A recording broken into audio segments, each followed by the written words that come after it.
Ilan na sa alapaap ang nasa 3,000 deboto ng Birhen ng Fatima umaga nitong October 13.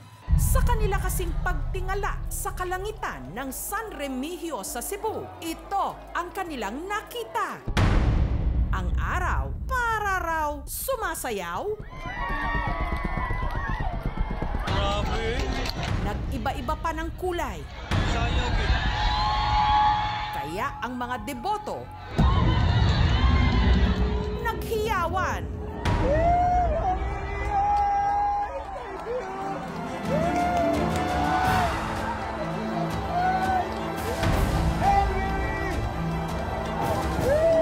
Totoo nga bang sa Cebu, kamakailan lang nagka-dancing sun?